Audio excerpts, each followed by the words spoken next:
update.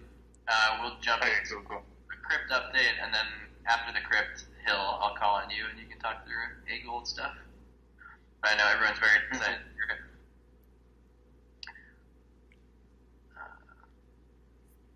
Yeah, Andrew, let's give it a couple minutes for folks to jump on. Maybe, Andrew, you want to tell everyone about the loot event yesterday?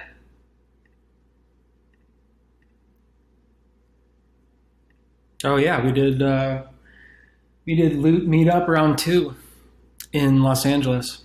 Yeah, it was fun. We had, I don't know, Conway was there. Who else was there on this call? Dylan was there. I see Dylan in here. Yeah, it was fun. We had maybe 15 people there. Some good conversations in the IRL Lootverse. Was that some kind of like castle bar, if I remember correctly? It's no, it's like a German pub, basically. Okay. Yeah, and they had this concert last night, not a concert. That's a strong word. They had like 3 guys in lederhosen with like a accordion playing to a crowd of like 3 people in the basement. That we caught. Yeah, that was weird. We caught the tail end of, or the beginning of. But yeah, it's kind of like the least charismatic cult. I Yes. don't know, Conway. I could see you being the kind of guy that would get on stage at a bar and grab a microphone. I could do that, but are you saying that would be even less charismatic? That would be like you stealing the show. He was eyeing that tambourine. I know he felt the beat. Yeah, my spirit was being called.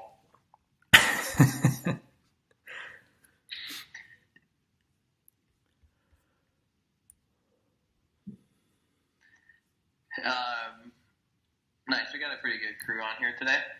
Actually, you know what? Before we dive in, why don't we do a quick check if there's anything people want to chat about? Usually we wait till the very end to do like open show and tell, open Q&A, open hyperverse discussions. But often this call ends up going way too long, and then people jump off before they get a chance to share anything.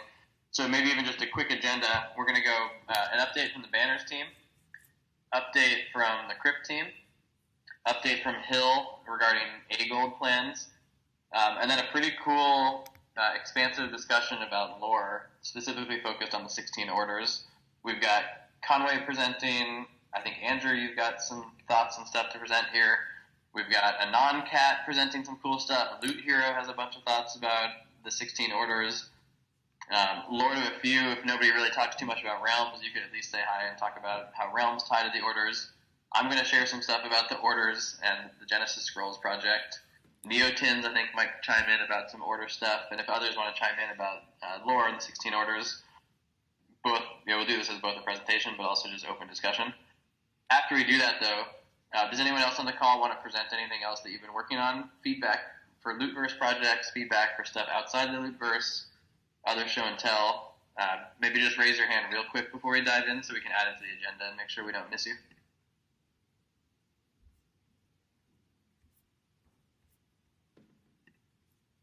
Or maybe not. Easy enough. Maybe not. Okay, well, I just want to give it a chance. You can do it in DMs or you can do it in general chat, too, if you want to add yourself to the agenda. I've just been realizing that these calls go so long sometimes that people are sitting on their hands to just do a 2-minute presentation, but if you have something you want to share, just chime in and pop into chat, and then we can pull you up on the stage. Okay, cool. Andrew, do you want to do any other intros for Banners or just general Lootverse happenings? No, I don't really have anything else. But yeah, I'm excited to hear from the Banners team and their, get their update. They relaunched this last week. They relaunched their project. So, yeah, I would love if you guys could kick that off and catch us all up. Yeah, for sure. We won't take too long. It's pretty quick. let me know if you guys can see the screen. But yeah, the big update is that we are successfully relaunched. We changed a few things from the first launch. So instead of the Mint Pass program, we just dropped a banner to every Loot and Realms holder. So my guess is most of you in this room probably have a banner in your wallet right now. They show up on the hidden file on OpenSea. So you'll have to go in and unhide it to take a look and see what it is. But there's been a few triple houses been minted. So we know Dragon, Dragon, Dragon, and Kraken, Kraken, Kraken have been minted out. And for more information on what that means, we've also launched our white paper. We found we kept getting asked, like, what is a banner? And it's, a simple enough looking NFT, but it's pretty complex under the hood. So we put all of that together, and it ended up being like a 10-page document kind of talking about the Banners project and everything that goes into it. And most people are pretty surprised when they read how much depth there is. So we'll put a link to that in the chat. But these are, what you're looking at now are the new banners. So we've updated the color to help keep them separated. But yeah, check your OpenSea, unhide them, and show them off. And then this is kind of the, it's the friends we made along the way portion of the presentation. When we decided to relaunch, it was kind of a harrowing decision. We thought, we didn't know if we could bounce back from it. But we just wanted to say thank you to everyone that reached out, that had interacted with us or gave us some advice along the way. We won't go through everybody, but it really meant a lot and got us to this point. And it's pretty special to be part of the Loot family. So I just kind of wanted to say thank you to everybody, because it was those conversations that got us back to this point where we've successfully got a project out there. We're pretty excited about it. Speaking of Loot family, we have something coming up, but it's not showing, which is the Banners by Loot Explorers naming contest. So we connected with Loot Explorers very early on and talked about doing a collab, and we love their art so much. They put together these 3 Banners Explorers, and so they're going to be given out at 30% of our mint, which, if you are part of the airdrop from Loot or Realms, you are part of. So you will be able to win one of these. And we'll have more announcements coming up, but we've been provided the names by Loot Explorers, and they're just as whimsical as their characters. So we're pretty excited to get these 3 guys out in the world. And we've been, putting bugs in ears with them to do a full series of Banners Explorers, but we'll see. I know they have a lot on their plate right now too. And that is pretty much it. The TLDR is that we have successfully launched, and you all have a banner. And one of the things that we've been doing, we've been pretty active in Divine, and I'm talking with Tim Schill about history and Loot Hero and J-Numbers. One of the things that the Banners does is it seeks to outline everybody that the adventurers would encounter, be it in defense of, or attacking, or employing, or whatever it may be. And one of the first things that we noticed in building Banners is that there wasn't a lot of mention of the sea in the original Loot stuff, but there are Kraken, Maelstrom, Vortex in the lore, and so this is our trailer for a series of banners that we're calling the Seafarers. And I'll mute myself back up after it plays, and that's kind of the updates from Banners.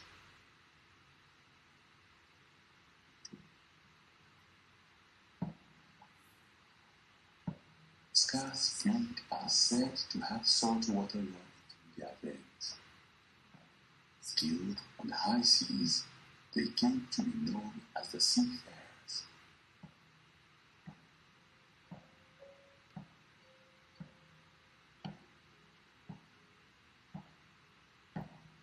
In the realm of vast coastlines, there exists Watch 22. They are descendants from those who believed in an age of Kraken, Maelstrom, and Vortex. Must talk through the law of myths to find early maritime elements on the advanced. seafarers are an important distinction in the quest and battles to come.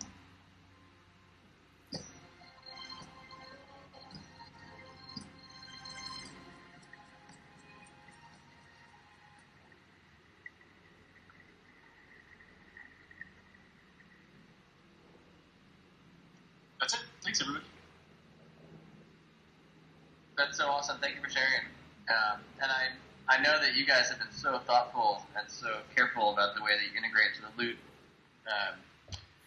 the loot lore and just the loot principles and the physics, and you've been so thoughtful about the timeline and everything. So I hope we can really find a way to find a higher fidelity way of turning these banners into stories and art, and the Loot Explorers thing is an awesome example of that. So kudos to you guys, and also kudos to you for being open-minded about the relaunch. I think it takes some courage to be able to do that, so good for you.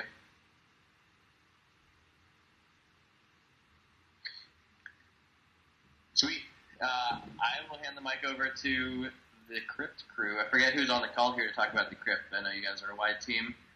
At least I see Sportsbeard on here, so maybe you can take the mic. But I know everyone's real excited. This is an exciting week for the Crypt.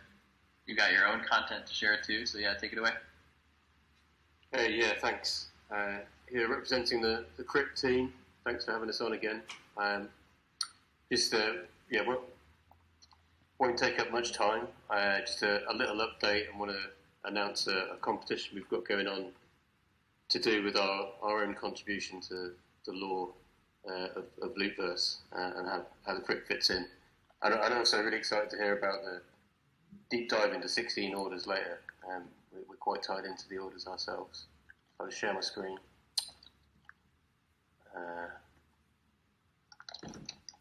Okay, hopefully we'll see that. So this is the current, just a little reminder of what the Crypt is. It's a dungeon raiding game, and in Chapter 1, those with loot bags, OG Loot, can go and raid our dungeons.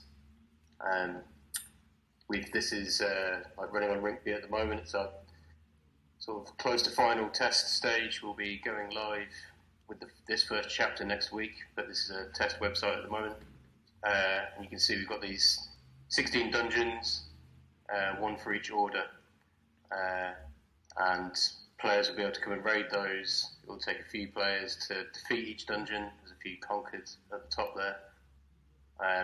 But once conquered, all those that raid win one of our relic collection.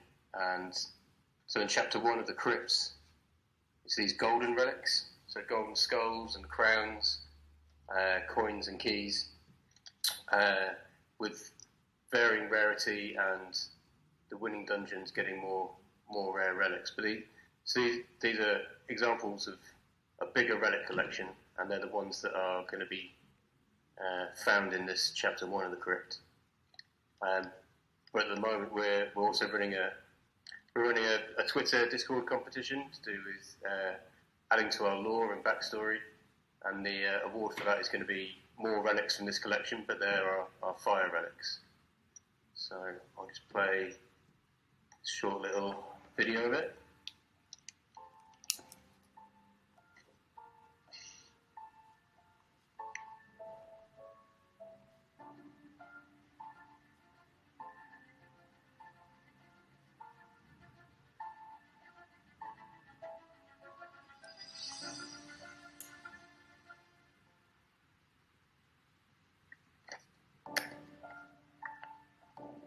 Yeah, right.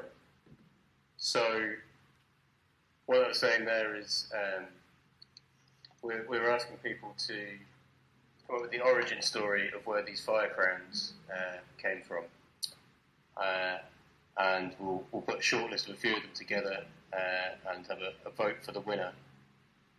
And then crucially, the best origin story sets the provenance for these fire relics. So our NFT collection is a combination of sort of baked into the contract attributes that are deterministically tied to the token IDs. But on top of that, there is a few elements that are only discovered at the point of mint or at the point of a new chapter opening in the Crypt. And so at the top there it says write our history. So the winner of the provenance competition will will get to say what the provenance of this first set of fire relics are. And then on top of that, all the winners. So anyone who enters and is a runner-up will also win a relic, but they'll get a fire gem rather than the fire crown.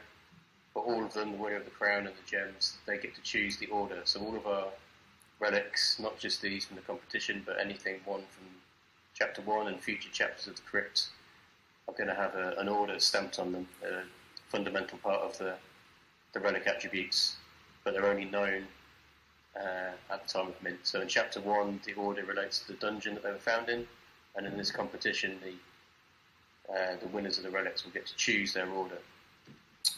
And just to point out, these other icons down here are the other composable attributes of the relic NFT. So they're designed to be a foundational composable asset, and all of that data is available on chain, and includes elements that are themed as astral, pole, and alignment and element. And in addition to that, we've got the greatness number aligned with loot as well. Greatness is from 0 to 20, and this fire crown is greatness 20. So you get a little bit of insight into our relic collection. The competition details are on our Discord, and it would be great if those of you who are already in other projects and already part of this team forming the lore could contribute as well.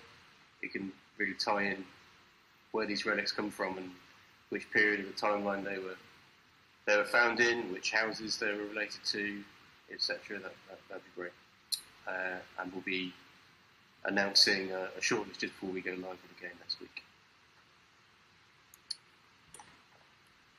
There you go. That's really cool. I'm curious, what's your expectation for launch with the Crypt? Like, what do you think is going to happen first in terms of how many dungeons you think you're going to get raided? Like, is it going to be a bunch of teams, a bunch of individuals? Like, what are you imagining the first couple days of launch or the first week of launch looks like? Yeah, it's hard to know how quickly things will get raided. In our Discord, we've got I think about 50 registered OG loot holders, but that's amongst 1,500 people who joined. So who knows how many loot bags they will hold and whether they're gonna raid straight away or strategize about it. Both things could happen. So for any particular, the 16 dungeons, each one will take an average of about 15 to 20 loot bags to complete that dungeon. So, and there's a bit of a race to be the first dungeon to complete because you win the rarest skulls. It would be nice if people sort of bided their time a little bit, compared notes on how many hit points their loot bags were getting, and maybe formed around deciding that, say, that the Dungeon of Fury is the one they're going to go for, and they'll go for it at once and defeat it first. But we'll see. Any number of play patterns could emerge. Which one are you going to go for first? I'm going to bide my time. see which one's getting close and pile in. Not everybody may have seen the full presentation from the Crypt last week or the week before. Does anyone on the call have questions or feedback or comments or just plus ones and hypes for these guys?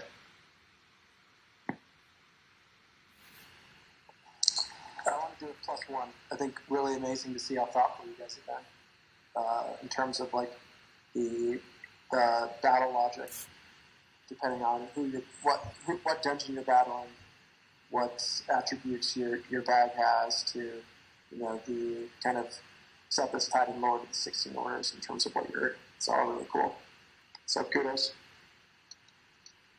Thanks, Tiger. Yeah, we've detailed all of that in our white paper as well. It's kind of a bit to get your head around. So the days leading up to the dungeon's opening will give a few examples of how the different items in your loot bag are going to compete against the different obstacles in the dungeons.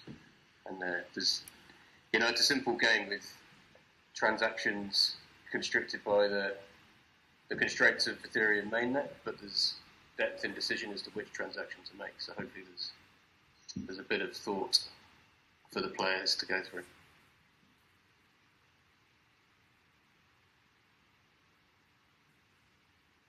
Cool. Thanks, guys. Sweet. Thanks, Port Beer. Andrew, do you want to intro our order conversation? Or actually, no, sorry. Before we do orders, we're going to do A-Gold. A-Gold, yeah. Okay.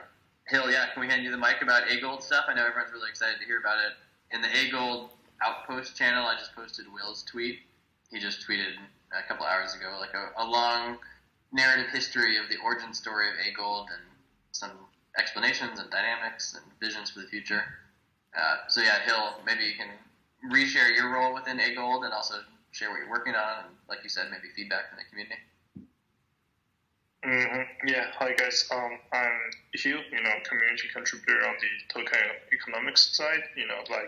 Since I see A-Gold was created by Will a couple of months ago, it just got really exciting and really, I just appreciate this kind of potential from community contribution that, hey, look, someone just created something that's built something out of it, and, just trying to help it build to become a better token, and probably eventually this token will help become a better NFT along the way, building out a more prosperous ecosystem.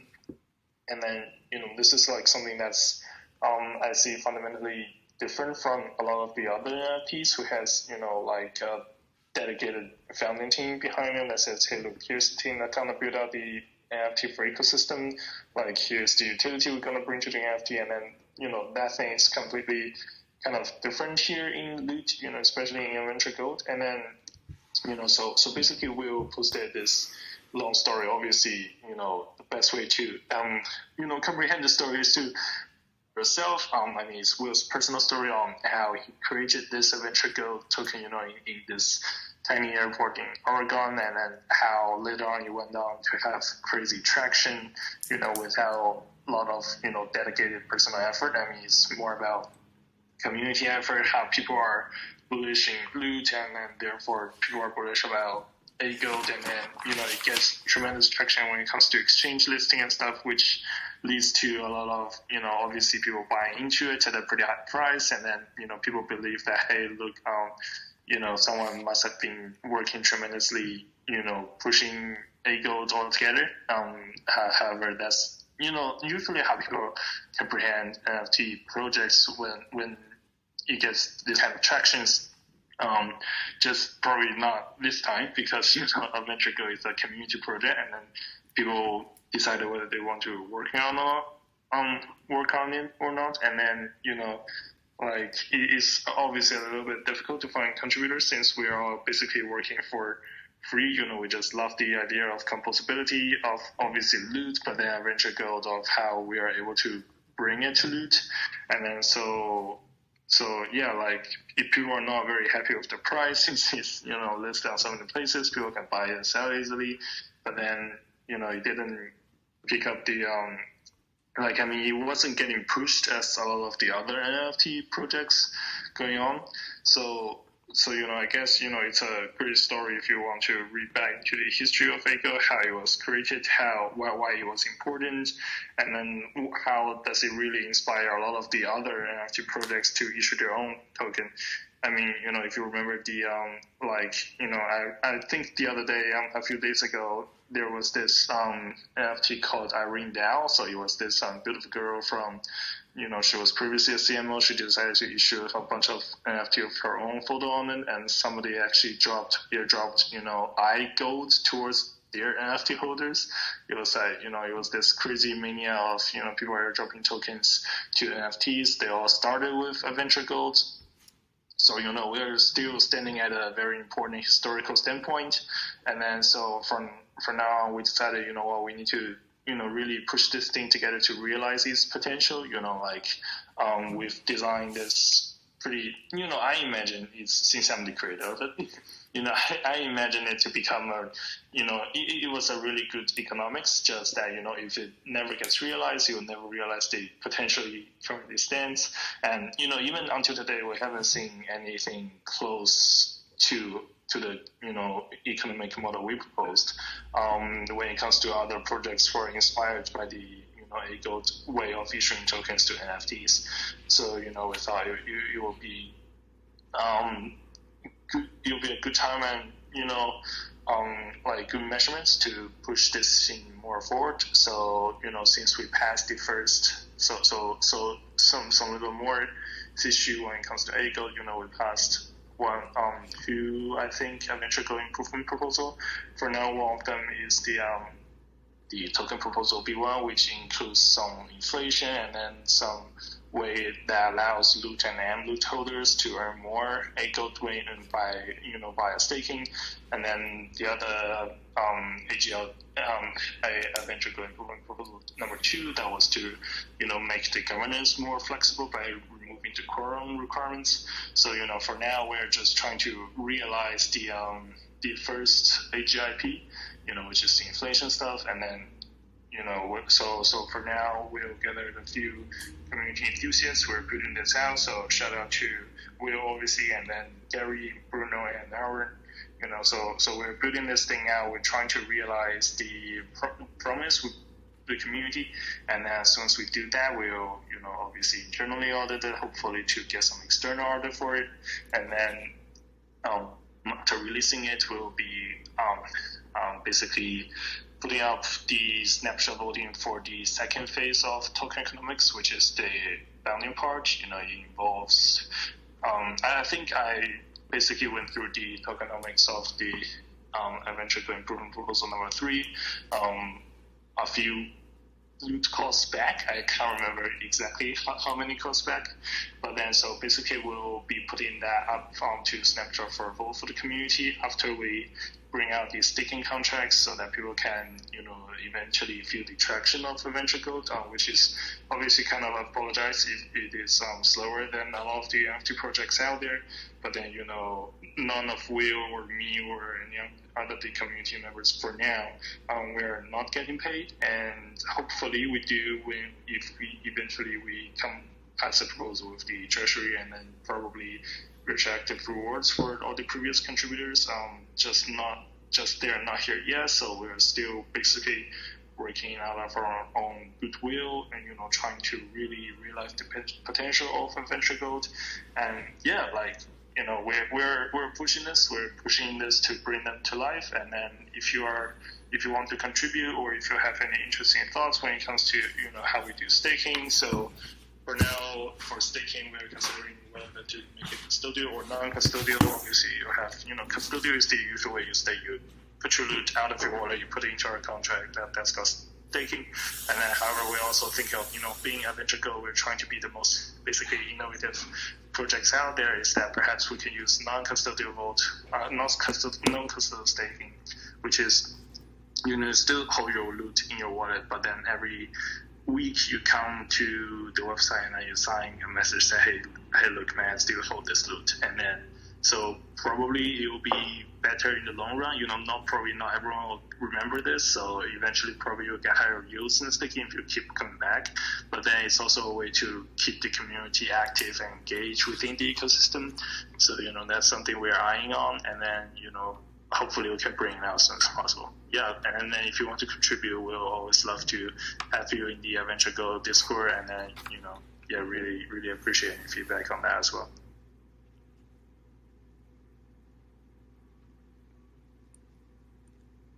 Thanks for sharing, Hill, and thanks for putting yourself out there. I know Adventure Gold has been a hot topic for a long time, and there's often lots of confusion, and Adventure Gold is interesting in that there's a separate Discord, but it's also in the Loot Discord. So thanks for putting yourself out there. It's a challenging thing to communicate globally and pseudonymously and asynchronously and across Twitter and Discord and even to people who aren't paying attention at all. So good on you for trying, and good on you for what you're doing. It's all with lots of support for the Loot community and lots of vision and conviction, so it's great to see. I appreciate it, Tianxiao. It always comes down to, we really want to, don't want Loot to miss this kind of opportunities. I mean, we had such a good shot, and just don't want to see it get wasted. We have a smaller group today. There's only 50 of us on the call. Anybody want to ask any questions or give any feedback to Hill or indirectly just to the wider AGLD crew?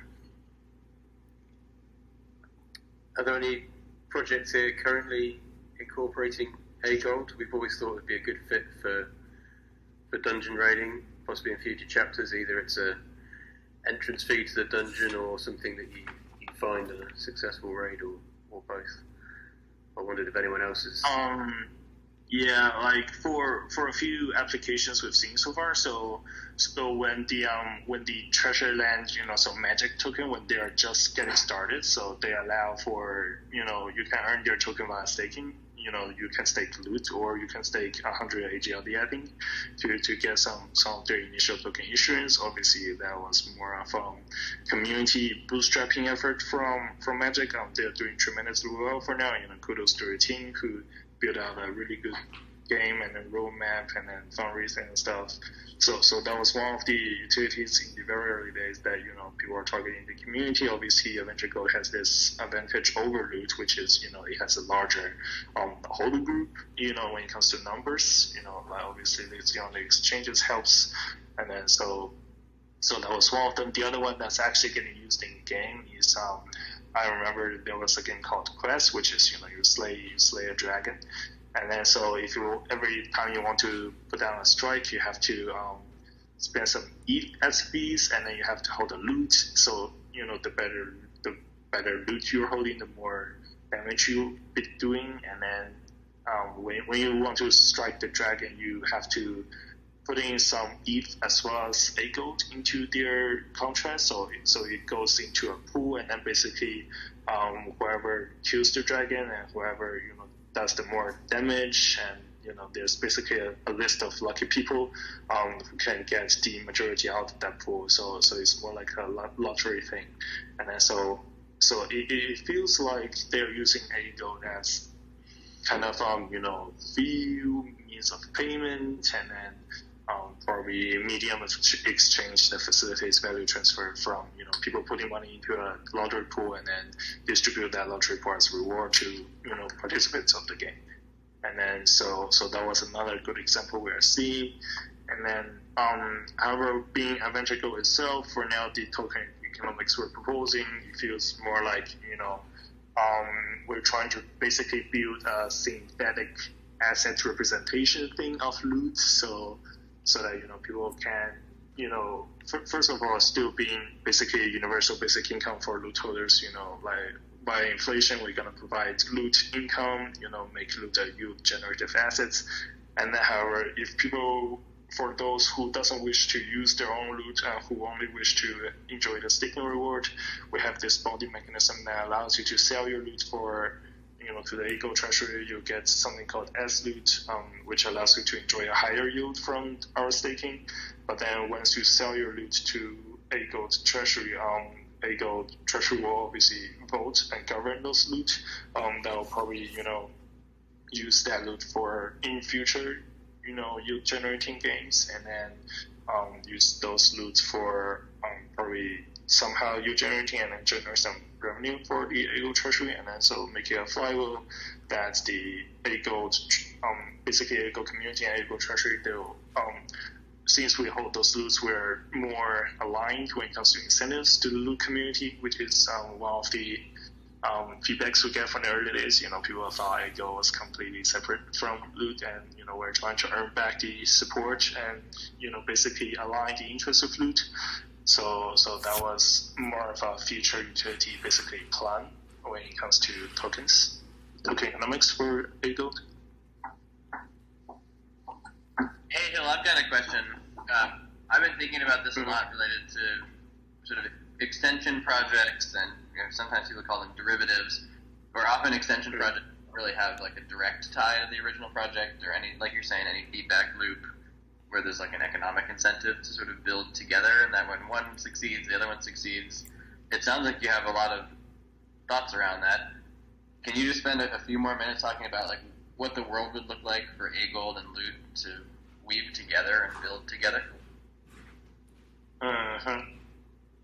Yeah, so for AGLD, so when everything is getting started, like people thought AGLD, we kind of thought AGLD would be the granted loot governance token in some sense, but then obviously that doesn't make a lot of sense because you don't want someone to just come out and say, hey, I want to govern you. And then so obviously for loot, the only way to govern loot is by loot themselves. The community will eventually govern themselves. And then for AGLD, we allow to when AGLD just got released, a lot of people feel like, hey, look, this is something that's loot holders just dump on.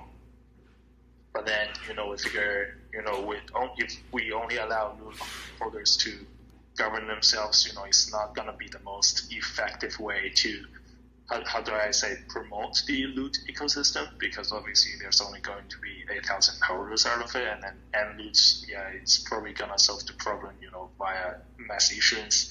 But then there isn't really any incentive structure that can bring out of loot, and then we believe there needs to be a way that says, hey, that incentivize people to actively participate in the loot ecosystem.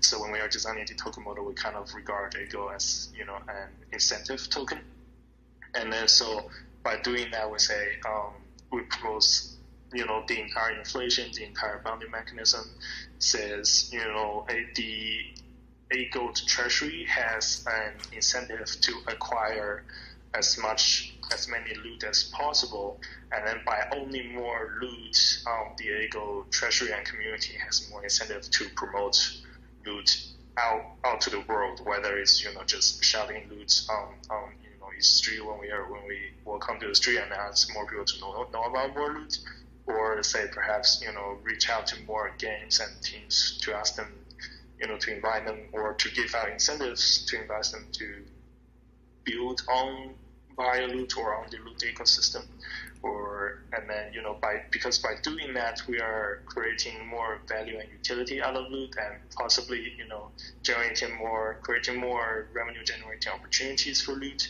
And then once we do that, since the AGLD treasury will probably own a lot of loot in the future, that will give us more revenue, and then that will be a flywheel. It says, since we own a lot of loot, we want to promote it, and then once we promote it, if it was effective, it will generate more income, which will benefit AGLD, and then the beneficiary of AGLD will be used to buy more loot, and then that will further align the incentives, so hopefully the flywheel can kick up. And then after a certain period of time, perhaps there will be more yield generating assets coming out of the loot ecosystem. And then at the time, we'll incorporate possibly more NFTs other than loot into the ecosystem. Say, for example, for now we have loot, we're building staking for loot, and then we'll probably incorporate and loot further down the line when it comes to staking and all the other mechanisms. And then, however, say, for example, if another NFT projects arise in the loot horizon and says, hey, look, this NFT is a really great yield generating assets when it comes to this pleasure and gain. If that one picks up good traction, we believe they are fundamentally beneficial to the loot ecosystem. We'll probably have another proposal that incorporates those NFTs. So, we're becoming an active, place to discover and incorporate yield generating asset in the loot ecosystem. And we believe that will be a pretty fundamental and healthy way to move the entire circle forward. Well, thank you for sharing really advanced stuff that you're thinking about. Thanks for sharing this all here. Can you maybe drop a link to the AGLD Discord? I think some folks sometimes think that this is the AGLD Discord, and usually there's not much going on here. But if there's action in the AGLD Discord, maybe other folks want to participate. Yeah, I'll definitely drop a link. Yeah, but also we're paying attention to the AGLD chat in the Loot Discord. Yeah, I'll drop a link shortly so people can have a more good place to have the conversation. Cool, thank you. Well, I'm not sure what a good transition is from deep tokenomics, AGLD stuff to the 16 orders and lore, but maybe Andrew, you have an idea?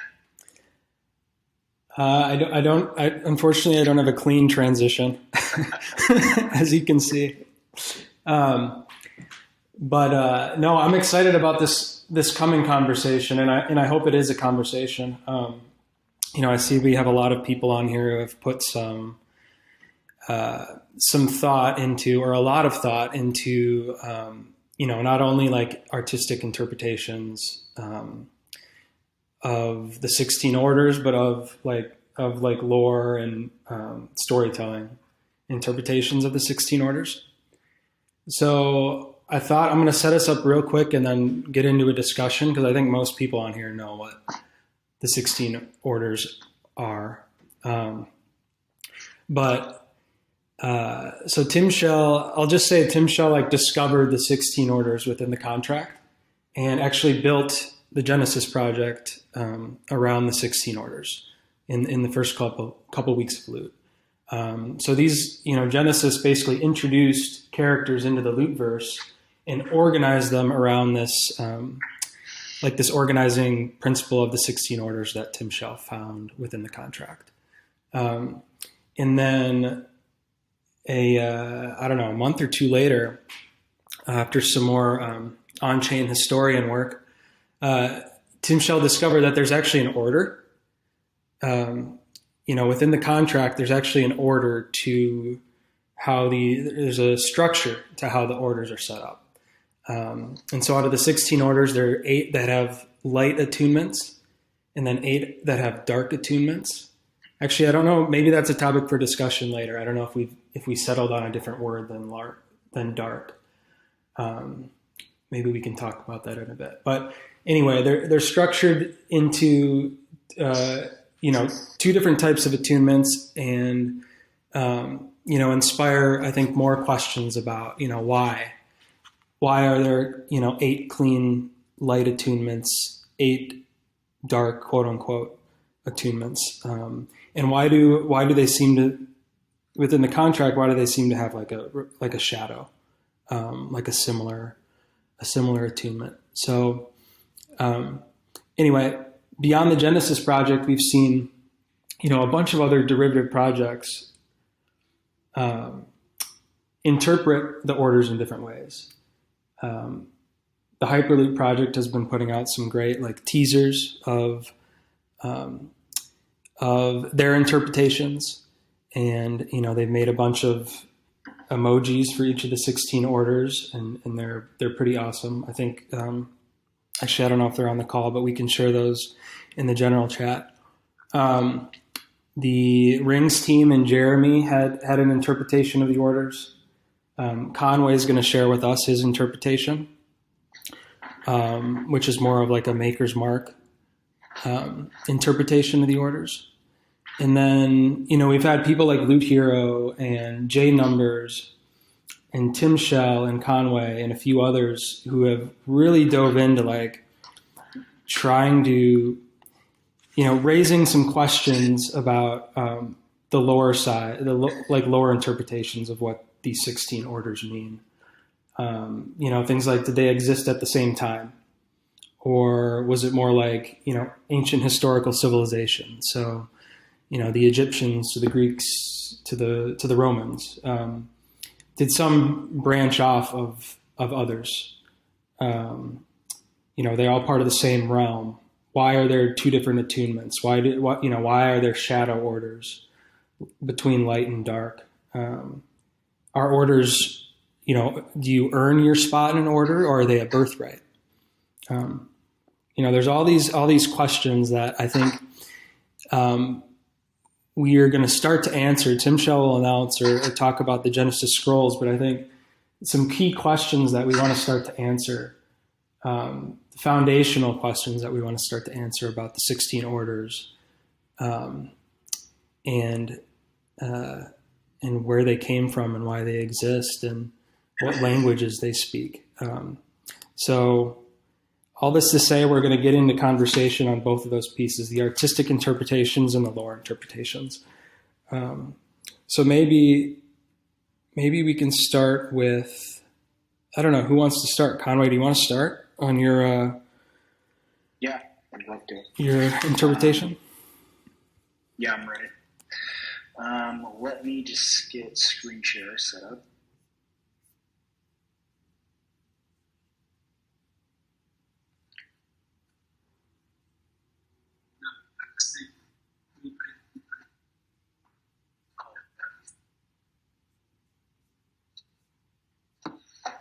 Hey Conway, while you get your screen going, I've got to quit and reopen, so yeah, that's yeah, do that. I'll to give you a minute here, but also maybe to frame the rest of this discussion. Loot is so interesting in that Loot is this like massive experiment in this decentralized sort of pseudo trustless open teamwork and collaboration to world build together.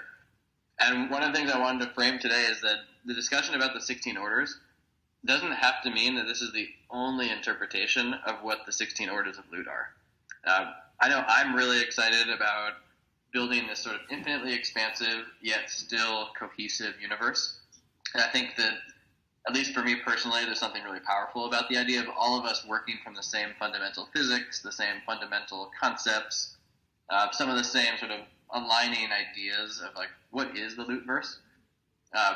For example, like in the Marvel universe or like the X-Men, we know that they're mutants. You know that Spider-Man was bitten by a spider and shoots webs. You know that Superman's allergic to kryptonite. In Star Wars, you know there's the Force, and the Force has the dark and the light too. If you were to say instead, like, let's make a Superman movie where instead of being allergic to kryptonite, he's allergic to garlic or peanut butter, like, it'd be funny, but it probably wouldn't be like as connected to that universe. If you're talking about something like extending on Game of Thrones and the White Walkers were Teletubbies, it'd be funny, but it wouldn't be like, to me, as interesting as having sort of a foundational set of ideas and physics that kind of tied the universe together. If it turned out that the X-Men weren't mutants, but they were robots in somebody's derivative, that's cool, but again, like, there's something really special about worlds that are tied together by shared physics and shared ideas. And what Loot is so unique in that Loot has born two things. Loot has born a bunch of projects inspired by Loot that have taken the inspiration of Loot, the inspiration of openness, the inspiration of primitives and collaboration, and what Dom has really gifted to the internet as a movement, this idea of like decentralized primitives that are composable and on-chain. That inspired the End Project, which is now NilDAO and is doing some really cool stuff. That inspired Dope Wars, which is its own completely different universe and is doing some really cool stuff. That inspired Magic and Treasure, which forked away from Loot and built their own entire amazing universe. So I think what's cool about Loot is that, for one, it just inspired a whole bunch of projects outside the Lootverse. But for two, it also has inspired the creation of a Lootverse, of a group of builders, a group of creatives and writers and thinkers and all the stuff we're about to hear in a second, who are coming together to say, let's define a singular universe. And inside the singular universe, there's definitely room for alternate interpretations of things, infinite storylines, characters, a timeline that can traverse millions of years if we want. There's so much space for us to think creatively. But I think what will hold us together as a single project or a single universe or a single world that we're building is if there are some shared physics and there are some shared themes and some shared ideas and some shared foundational principles. And like we said before, some of those foundational principles can be derived from the original on-chain contract that Dom gave us back at the end of August. And so if we're going to default to sort of choosing some of those foundational principles, in my mind, the best place to start is with that OG contract. So a lot of the stuff we're going to look at today is derived from, and maybe with a little zest of interpretation, but derived from that OG contract.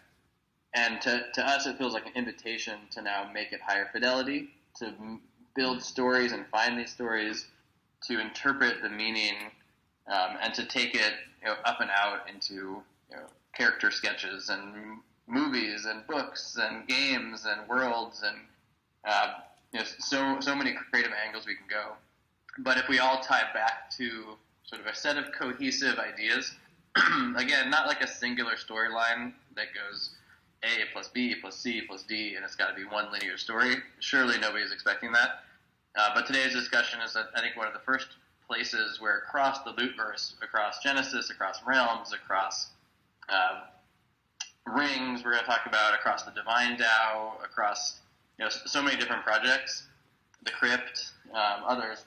We're thinking about ways that the orders can be one of the organizing principles that help us understand more about ourselves as a Lootverse. So that I've killed a lot of time for you, Conway. I think you're back. Oh no, are you done? I'm back. We are back. There you go. I'm ready. Thank you for this great intro. Really cool, high-fidelity visualizations of the orders. But I just wanted to frame one more time to say that this is not like all this stuff we're about to present today is not like the only way to interpret loot.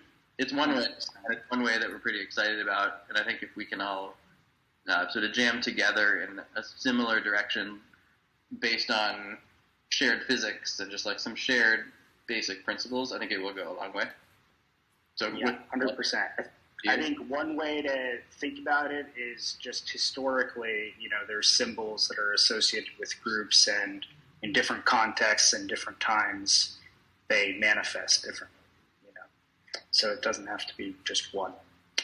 So with that, here's what the main bit that I've been working on recently. It's these 16 ancient order symbols. They're inspired by maker's marks that you might see etched into, pottery or tools or, any of those sorts of things.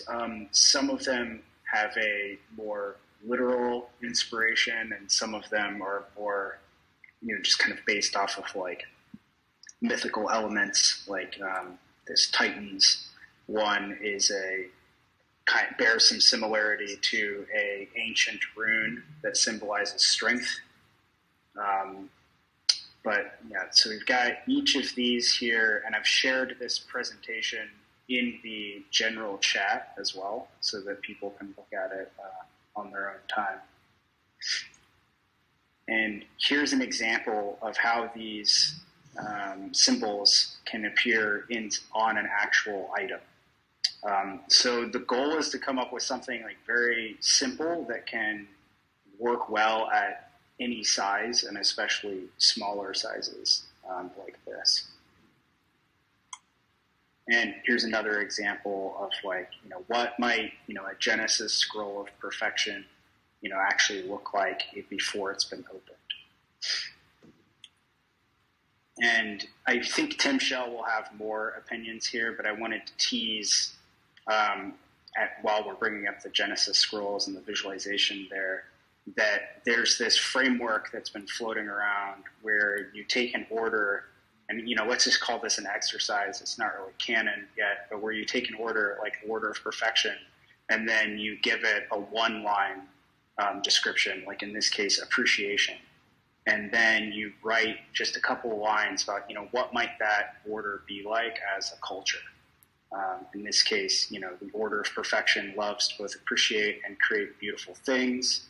They disregard confrontation in favor of creation, appreciation, and protection of art, and the refinement of culture.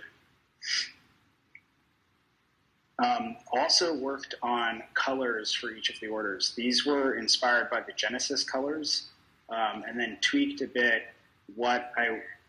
so Tim Shell brought up the light versus dark attunement, and in this case, most of these colors, so we've got power, giants, titans, etc., these are the light attunements, and down here, we've got the inverse of that color. So if you take this hex and you inverse it, you would get something close to these for the dark attunements. I think we can still play around with these, but I love this framework of having these colors have a deeper meaning, and what's the connection between, power and twins. Like these are an inverse pairing visually. And how we might, use some of these things in an actual project, again, is like the Divine Mage avatar. We're going to do another update of this. This robe is going to be more detailed. This necklace is going to have some different detailing to it. But just to, seed some ideas for any creators that might be watching this like, spirit of reflection, robe of skill, guild of artisans. So that's how like a composable identity might work in the Divine City. Anyways, yeah, that's what I've got. Just visualizing the orders, what they might look like, trying to make them a little bit more high fidelity and making them very simple and like iconography.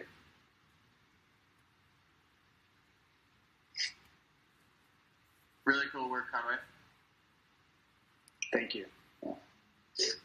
I'm going to drop in for the Hyperloop guys here. It's like 5 in the morning for them or something, so they said they couldn't join, but they sent me a bunch of share. They and Conway have been jamming on this stuff, and Hyperloop has their own interpretations of order visualizations, but in like pure awesome Loopverse spirit, having seen the Conway stuff just now, they also actually updated their Hyperloop visualizations of orders, and they've got some really cool stuff to share. Actually, Conway, since your screen's open, do you want to pop that open inside of the general chat? I'm uploading it right now. Or maybe you can even open the Divine now. I think I've... Yeah, let me see if I can get that. They're in the general chat right now, too, if you want to check them out. And I think we'll see if we can do another round on these. I'm actually just going to copy them for now into this presentation that I already have. Oops.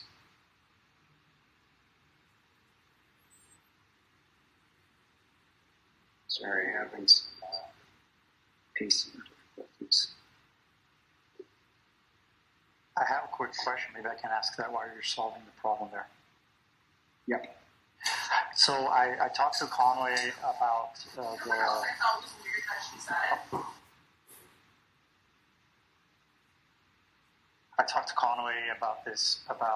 the potential of using the symbols, which are awesome. To me, I love them. Using them in my game, and but I think more broadly, perhaps there is a copyright concern in the whole Loopverse. If we could have some sort of agreement about what kind of licensing agreement we're going to use across items that we want to give permission for other teams to use, because I think sharing the same iconography is really important. So perhaps we can arrive at some kind of licensing agreement in the future where we can use for stuff like this. Yeah, it's probably going to look...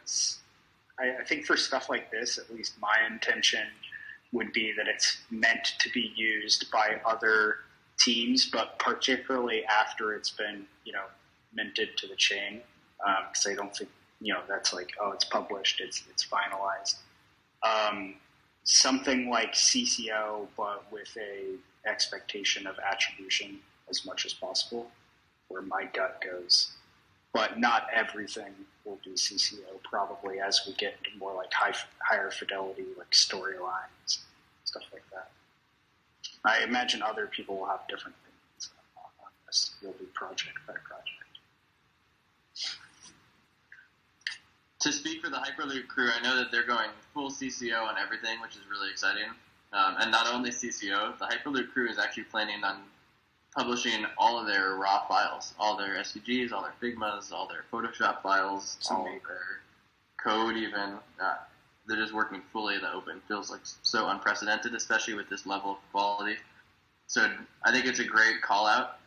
I think the default is CCO, but then like Conway's saying, if somebody writes a beautiful novel around loot, we don't need to hold them to CCO. Like they can make whatever copyright they want. But I think for the primitives and the baseline stuff, I think our general default is CCO. But that's an interesting conversation, and it's been almost more of a vibe than it has been anything formal. But as things do start to formalize, maybe there's a good opportunity for us to kind of come together and have a more administrative conversation about that.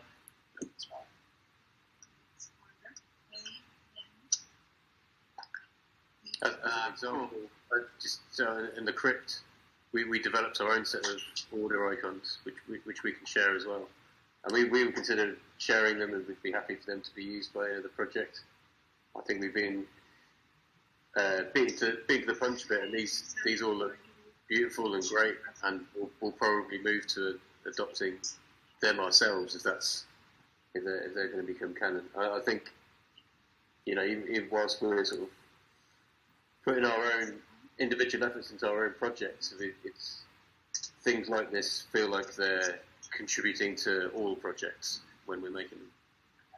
Yeah, I agree. I mean, I liken it to, probably scientific research, right? Where it's like a lot of it is, the goal is to contribute to a shared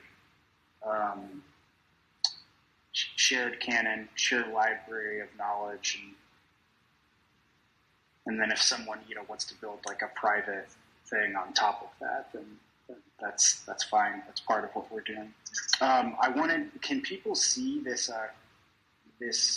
imagery here from this? So this is the Hyperloop team using these new order icons. I think these are a little bit subtle in this example, so we're going to do another round of revision. Probably the icons are like gold, and then the background is like silver or something like that. But and I mentioned to the Hyperloop team, like, I don't think any of us, if they want to use these icons, great, but I don't think they have to. I think we can still explain it in the lore as just there's different periods where icons get developed and that sort of thing.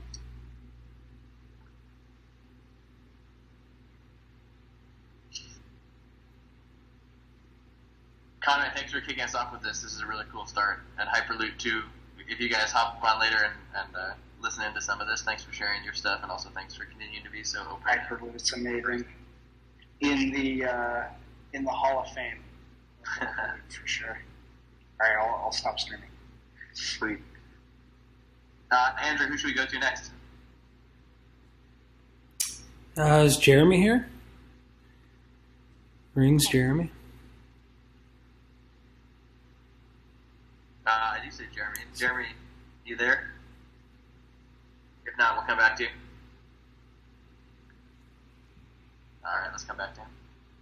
If you are talking, Jeremy, you think your audio is not working. It looks like you unmuted yourself. Oh, wait, there you go. There we go. Cool. Sorry about that. Yeah, thanks for having me. And first of all, amazing work. I was chatting with Conway about the icons, and they're so good. Cool. I'm going to share my screen real quick, and just real quick take a few minutes on rings. Cool. Can y'all see that? Yep. Yes. Okay, cool. Yeah, so when designing for rings, for me, it was not just the design of the ring itself, but also the environment in which the ring was placed. So I had a lot of fun with that. And for example, this is the ring of anger. And so in this type of ring, when I was approaching the design, I wanted it to feel like there was stirring and the types of things that you might get emotionally when you experience something like anger. And also these pillars that felt like they were just barely, holding it all together. So, things like that were kind of going through my head when I was concepting some of these designs. There's some more literal designs as I go, but this is the Ring of Fury, which is kind of tied to this dragon, and there's another animal in the set, so I wanted to have two animals. I think it's coming up, but the Ring of Enlightenment, I wanted to kind of explore a little bit around, being in a different state of mind, so to say. So this ring feels like it's in this never-ending spiral loop, kind of wavy, and I placed it in this environment that I felt was appropriate for being or feeling enlightened.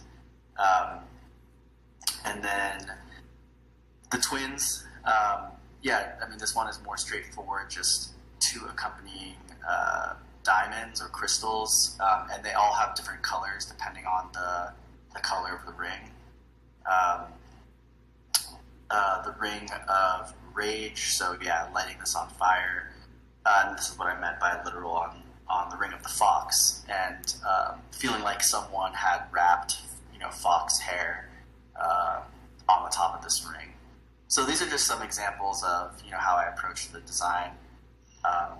And of course, also including iconography for, on the sides of the rings for the mythic one-of-one rings. And in the spirit of open sourcing that conversation that just happened, we'll be open sourcing all of the 3D files of the rings, all of the iconography design, the code, for people to do whatever they want with and build on top of. I'm shooting for next week on that. It's just taking some time to put together all the 3D files. So, yeah. Really cool, Jeremy. Cool. Did we also hear that you just got a new real-life job? I did. I just joined the team at Rainbow. Congratulations. Congrats. I'm excited about that.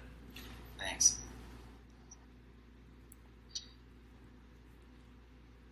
Wow, it's cool. Thanks for sharing. who I know we got a non-cat on here who had to jump out of his real-life job and get like almost a day off to join here, given the time. But a non-cat, we're really excited to hear what you've been working on. I know you've been sharing it in the Realms Discord and Loot Discord and elsewhere. But there's been some really big brand stuff coming out of you. Do you want to grab the mic and grab the presentation and share what you've been working on? Yeah, absolutely. Let me hand over my daughter to my wife and give me like 1 second, all right? No worries.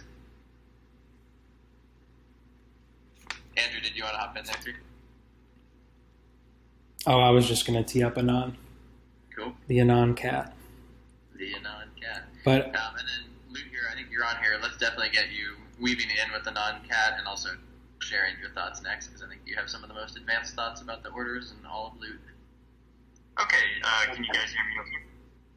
Yeah, we got you. Awesome, going live now. So, mostly doing work from the Realms perspective on the 16 orders, working with Jose Ochoa, who's an old friend of mine.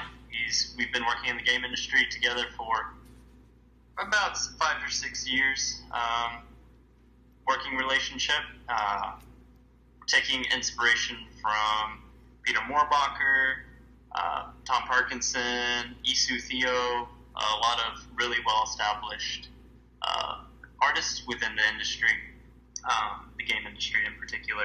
So I'm just putting together some master decks to guide the artistic development, and we're really pumping in some substantial resources to give to our community and visualize the realms as they grow their civilizations.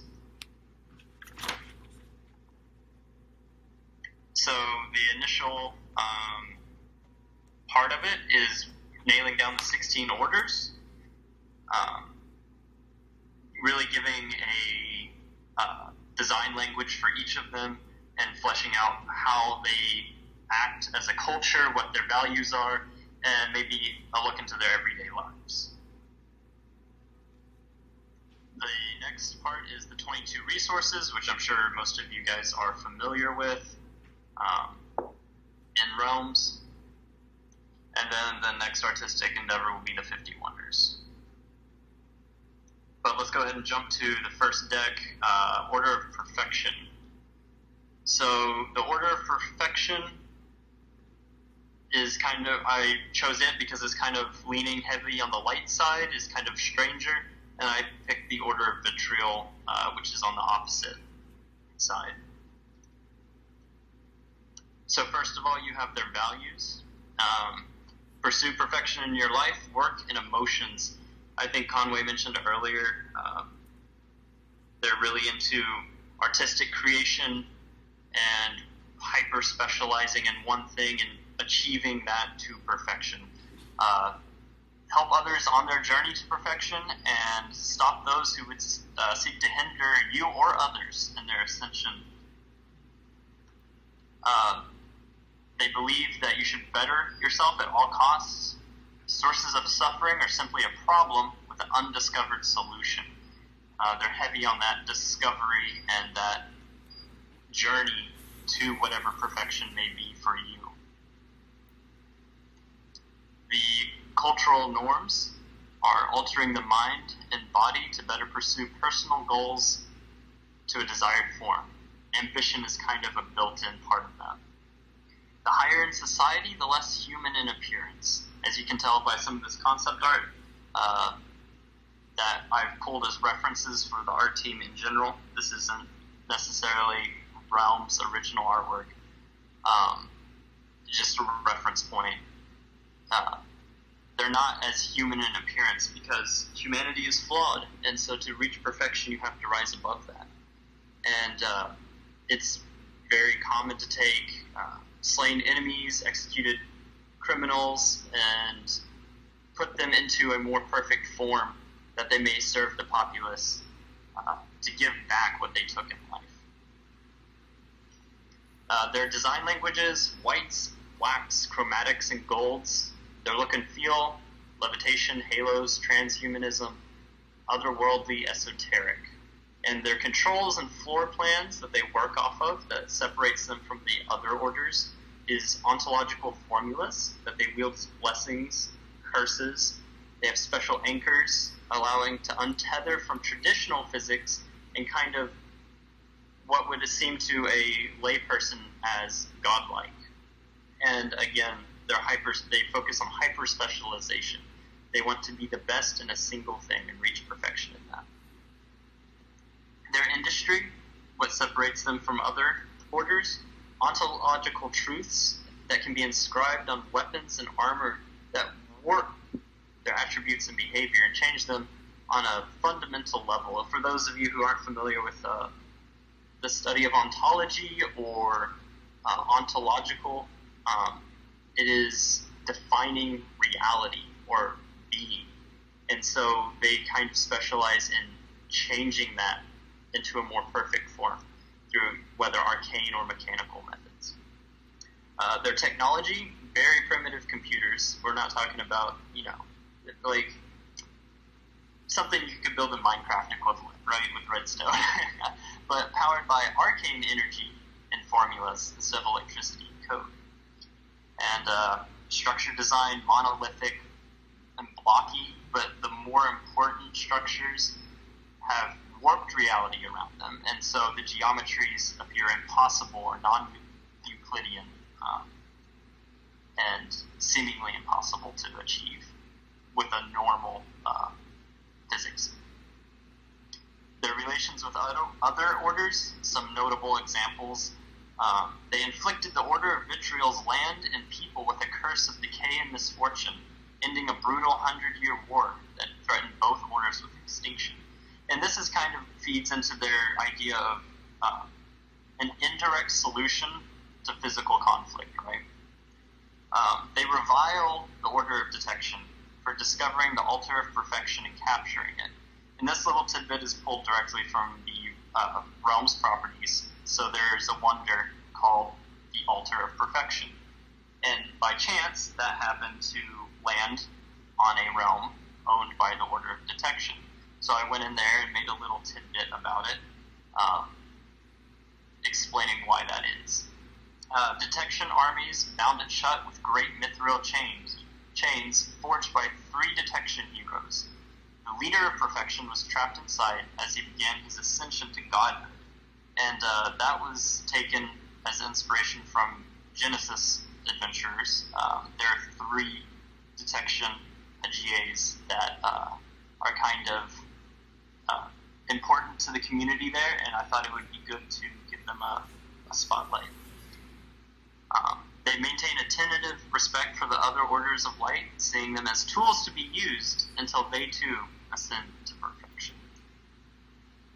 And then I have some notable realms here that makes them stand out amongst the other realms of perfection. You've got your wonders. There's a single dragonhide source, 3 with mithril, and 3 with adamantine. And then I have just some concept boards here for Jose. as we push forward and onboard more artists. So, yep, that's Order of Perfection. This is what I'm kind of doing across all of the orders. That way we can reach a higher standard and really nail down the aesthetics. This is kind of industry standard in the game industry, so I just carried forward some of my experiences from that. Really awesome, man. I'd love to see more.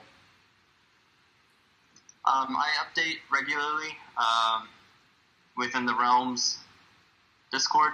If you drop in, I drop when I finish a master deck, I drop it into the order chat for the respective order and just share them there.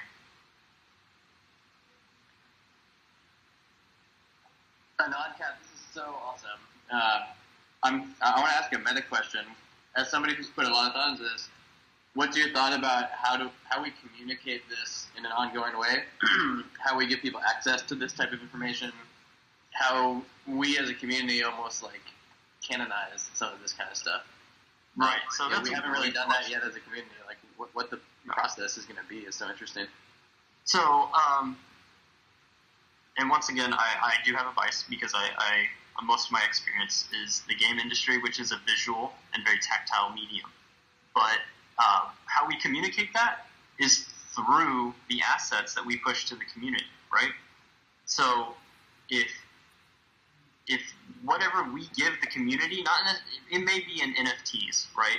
But in this case, what Realms is doing is building sort of a skin around if you want to call it a blockchain viewer, right? The website it's going to be a skin on that to see your assets through these medium pieces that we're doing. And that's how you communicate it, is to directly build it into whatever product. I know there's a million builders out there for loot, but just have your vision and build it in as best as you can. Did I answer your question, or do I need to be more direct?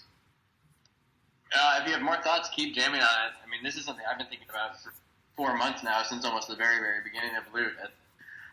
We start to find things that feel like canon and feel like canonical foundations, but aren't inside the original on-chain contract. If it's inside the on-chain contract, it's obviously really easy for us to all refer back to. As we're building on top of it, like I'm almost thinking about like how do we make some of this primitives itself? How do we even write some of this stuff that you put out and we can all collectively agree on in some ways? Like how do we write it back in to then let other projects pull from and refer That's back? a great question, and I think a pseudo DAO structure might be able to accomplish that. However, I don't know, like I'm really big on visuals, and I don't know, I'm not technically savvy with networks, and I don't know the limitations of the blockchain to store visual mediums. So maybe that's a further conversation for later, but we can definitely build out a reference guide, moving forward and get it on chain.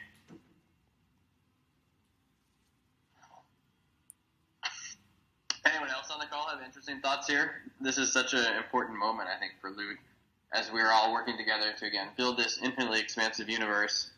But obviously there's a ton of energy around trying to build together versus build apart, and doing that in a way that speeds us up instead of slows us down.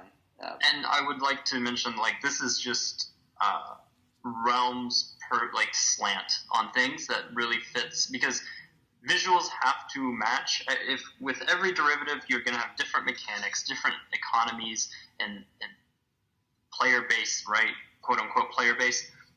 You have to tailor the visual style to your particular derivative. So don't take this as gospel. Yeah, I've been thinking about this week actually, and I think Tim, you and I talked about it a bit, but would some kind of snapshot style law voting, because I don't know if we want to put everything on chain, but if collectively we could vote with assets about what gets included in law, much like a snapshot vote, I think could be a great path forward, because then it kind of decentralizes the canon of it, but it still allows people to vote on it. That's kind of my thoughts around this whole thing. I don't know if an application exists like that. It's kind of like a mirror snapshot hybrid. Does anyone know where Mirror stores? I think they store it on IPFS or something. All the actual posts. But some kind of bespoke application like that, I think, is the path forward. Yeah, I think so too.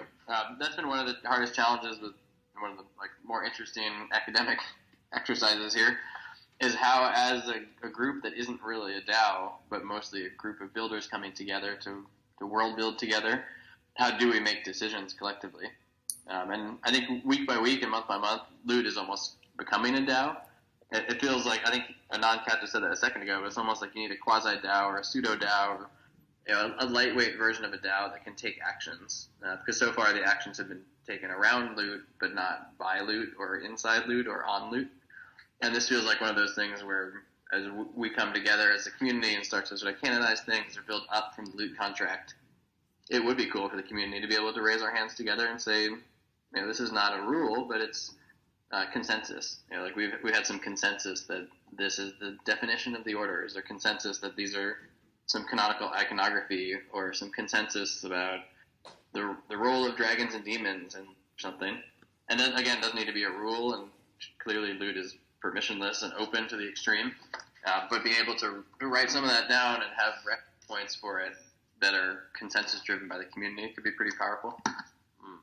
Maybe in terms of the assets that get voted on, obviously some of the projects that exist now perhaps could all carry the similar vote with these type of law decisions. So, like our snapshot, you can choose what tokens you could vote on in your space. Perhaps we could expand that into 5 or 6 derivatives that all have a vote on these type of law things, and then basically it includes more people into the decision making rather than just purely the Loot holders. Because I think a lot of the projects now are kind of we're all building, we're all really Loot. It's not just Loot that's Loot. I think you've reiterated that a few times. Yeah, I really like that. Because I think, I'm just going to think out loud here for a sec, but most DAOs, when you do voting, most of the voting is about usage of treasury funds. And that's what it should be. It's about, you have a treasury and you're going to vote to decide where you apply it to your roadmap, where you invest it, where the DAO spends its money. In this case, we're talking about something that's so orthogonal to that and so creative and just so new, like voting as a DAO on canon and voting as a DAO on foundational principles and ideas and unifying physics and things like that. If we do it, I think you're right that the DAO of sort of the wider Lootverse isn't just Loot holders. It's the builders and it's the communities and it's this wider Loot ecosystem. So I guess we would have to come up with some methodology by which we allocate votes to certain Loot extension projects or something. But there's something really cool there, Laura. Thanks for bringing that up, because you're right. We are all Loot. It's not Loot the 8,000 OG bags sitting by themselves alone. It's what you do with them and how they grow, and it's all the projects that are bringing them to life that really defines Loot. Maybe we could fork Snapshot or something and build a slightly different client that it's a bit more long form type. One thing that comes to mind for me is our Loot Launcher interface, right, where anybody can go in. I mean, right now I think it's just Loot holders, but something like that, where it's not a set in stone vote, it goes from nothing to canon, but just a continuous flow as people see. We could have a page that's just, here's the different types of symbols for the orders, and maybe people really like Conway, so they're giving him a lot of thumbs up. And then when people are building on top of Loot, they can go there and see, okay, these are the ones that people generally like, but it's not as set in stone. It's more just over time, people are suggesting, showing their support for certain ones, but it still allows the builders to pick.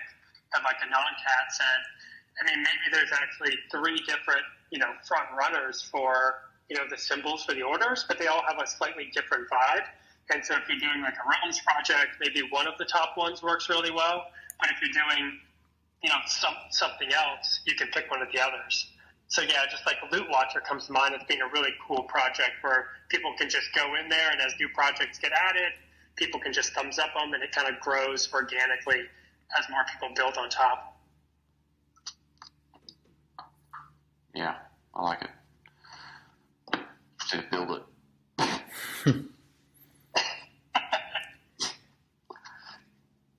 What would it take to even do that on Loot Watcher, for example? Like if we just put Conway stuff up there and said, like, yeah, here's a set of, order symbols, upvote, downvote, and it's just like continuously up on Loot Watcher, for example. Like if Loot Watcher wasn't just projects, but was also lore. That's a good idea. Yeah. I'm sure it wouldn't take much. Who maintains Loot Watcher? I think it's Tan. Tandiverse? Yeah, it's Tan. That could be a way to get anonymous feedback and like, for example, one symbol maybe people don't like one, and you can gather lots of votes. You could iterate on the symbols that way. Yeah, I think they've got a, people could fork it. Yeah, they got a very similar, just, log in with an off-chain signing similar to Snapshot. So yeah, I don't think it would be too hard for them to do that. Is anyone on the team on this call? I'm assuming not.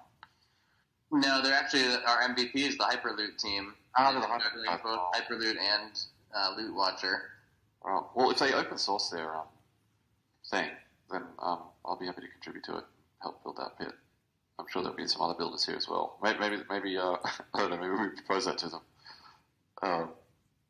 Yeah, I mean, one thing that we thought about too, Laura, when we were talking about building the updated website, we were thinking that Loot Watcher in some ways is the living, breathing catalog of all the projects of the Lootverse, and we're actually thinking maybe we can just make the homepage of lootproject.com equal lootwatcher.com. I wonder if there is a way for us to merge these together in a cool way. Maybe there's a lightweight way to start to test it out, and then a bigger way later. Yeah, I think because they kind of split. I actually haven't been on the site in ages, but I think the way that they said it, they split it out to types of projects, right? Yeah, it's perfect. You could add a whole section called lore. Yeah, just make a whole new section called lore. Maybe expand the kind of the way the data that gets stored, and maybe a bit of the structure. But other than that, the back end should all work, and the signing, and they can just add more different assets that can sign at that point as well. And then that's basically version 1, I think. Okay, well, let's do a follow-up with them. I guess this is evidence that we need to move our phone call times. We've been trying to come up with a good time, and 2 p.m. Pacific is a challenging time for some of our folks. But yeah, why don't we do another call that works for these guys, or we can do a smaller sort of subcommittee about it. Cool. I do like one thing that Anoncat said also here, though. The way that you express the lore is just by doing it. And I think that fits the Loot vibe really well, is that it's not about us all voting to do something. Anyone's allowed to do anything. And so by just doing good stuff and putting good stuff out in the universe, it will become more canonized. I agree, yeah, and I think from the builder's perspective, someone like, say, the Crypts, they're coming into Loot, they want to build, they want to align with everything. If they have a page they can go to, like Loot Watcher, and, see that, oh yeah, look at all the people that vote, they like these, these icons, for example, for the order symbols, it just allows the builders just to jump on top of, not necessarily, canon through the eyes of what's popular and what the people vote that they like the most, but I think that's almost the bigger problem is it's not necessarily what we say is canon. It's more about when people want to build on top of things, that they have a place to go to see what everybody else's preferences are. And if they want to align with, the majority, they can. And if they want to carve their own path, they can too. Yeah, I like it. It's kind of like a lore. It's kind of like a fandom page meets like a Reddit board almost. like a wiki, it's basically a wiki, right?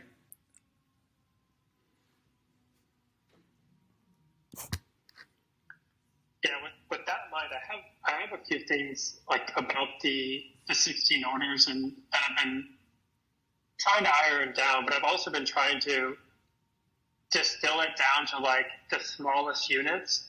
And we've been doing this through the Divine DAO, but I think it makes sense to talk about it here too.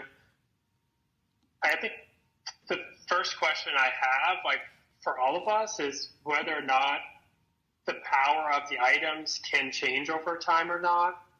Like if you have like a katana +1, which is a greatness 20 item, like do most people in here consider that item has always been like a greatness 20 or the most powerful katana, that it was made that way?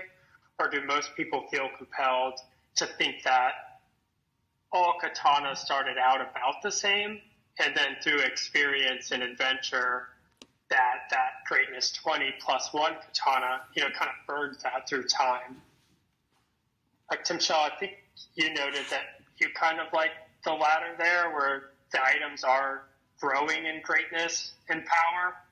But I didn't know if, like, a non-cat, if you had, like, any thoughts on that. Like, I think that one fundamental question really sets, like, that's the earliest juncture point I can find in the lore, because if the items were made this way, then it kind of suggests that the Order of Power made all the items that have up power. But if the items were all created relatively the same, and they increased in greatness through experience, and then per the Lu contract at greatness 15, they got assigned the order, it kind of opens up a whole different area of lore, right? Either the holder of those items eventually influenced the item, and once the power grew to that greatness, the adventurers that were wielding them kind of influenced where they ended up, like which order, or the items themselves were always instilled with that particular order. Maybe the adventurers just didn't know it.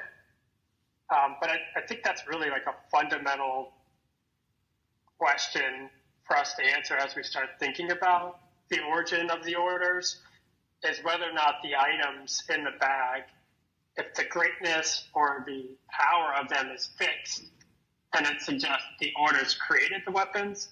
But if that's not fixed, then it suggests that maybe there's something else that eventually leads these items to become part of the order. Hey, Blue Arrow. I was kind of in that Divine chat with you and Foolish Wami, and it just sort of occurred to me that maybe there needs to be another dimension that maybe isn't defined in loot, because I think what Foolish was saying, that you could have, an apprentice smith make something versus, an ordained supersmith of some sort, and that should have a difference. So maybe there's another metric to them that can be put there so that they have, maybe whether it's quality or durability or something, but the greatness is sort of like a little bit more abstract quality to the items, and that goes back to zero and kind of through time, and it allows a chronology of the items. But just thinking back on that sort of conversation we had, it seemed like maybe there's room for another dimension to the items that can take into account the logical idea of different caliber of people making things. I like that a lot, but do you feel compelled to think about the orders as being the ones that created the items, like in the work that you're doing right now, like the Order of Perfection? Did they create a set of katanas, for example? I just asking your personal opinion on where you are in your mind as you think through some of this stuff. On that one, I don't have an answer for. Okay. I kind of go back to first principles and basics thinking, and both what you said about starting at zero and ending at 20 in a great event, and then the logical stance of two different types of people making things and having better output products.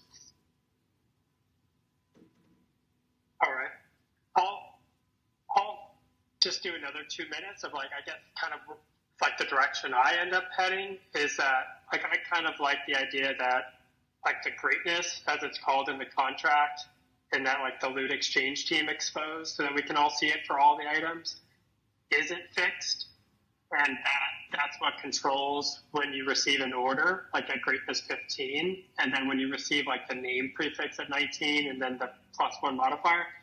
So right now I feel compelled to think that is not fixed and can change moving forward, that we could increase the greatness of the items. And then at the origin, at Genesis, all of the items were greatness 0, essentially. And if they all were greatness 0, then that means they wouldn't have had the order on the items originally. And so through like the Genesis adventures, we see that while they didn't have the items, we know they didn't have the order on them. We know that they all had the same order items, right? Like eventually, like the Giant of Giants Genesis adventurer that's carrying all the giant items, while they didn't know it at Genesis, they were carrying all the same items. And I think where that plays out from a lore structure is that the items themselves have an influence on the adventurers. And as the item's greatness grows, the effect it has on the adventurers also grows. And that kind of becomes the seed for the 16 orders. So as the items grow, the adventurers, the impact it has on them grows, and they start to segregate themselves because of that. Like in your order of perfection, like what you described in non-cat just continued to grow. And those adventurers that were carrying those items eventually all started segregating together. And then at some point there was, several generations later when these items reached the greatness 15, which is when the order, the items would have received the order. The items then, the symbols, like Conway symbols, then start appearing on all of the items.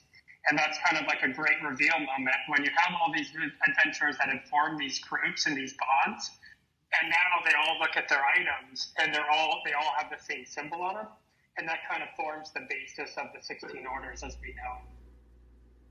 So it's not as much of the details there, but just I guess sort of like there's like a few juncture points in there that I think are important and that I feel compelled to go down. And as we have more projects discovering, like we have the Genesis scrolls, but we also have like the Crypts, which is already underway, right? And so we're kind of writing more live for that. So I think it is, I just wanted to kind of share at least that one structure and path. And then if you like that, you can show support for that, like in Divine Down or in the Loot Owners group or just the Loot Discord. And then if there's any specific points along that trail that don't feel compelling to you, then that's helpful too.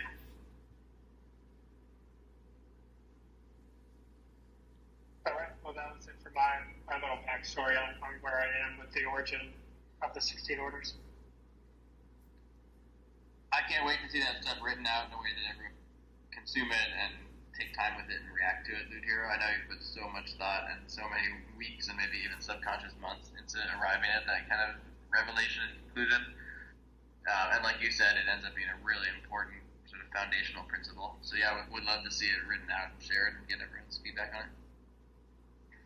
I'd like to make comments on that, Loot Hero, because it starts to bleed into territory where the form is presented as more important than the function, and when implementing an interactive experience, you want the function to dictate the form, not the other way around.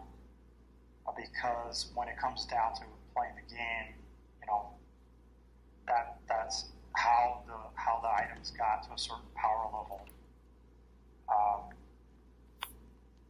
Shouldn't be like, it's nice to have a story reference, a lore reference for building the world, but in terms of engaging the player and promoting like progression and things like that, it can be important to have more freedom and flexibility about the way things function.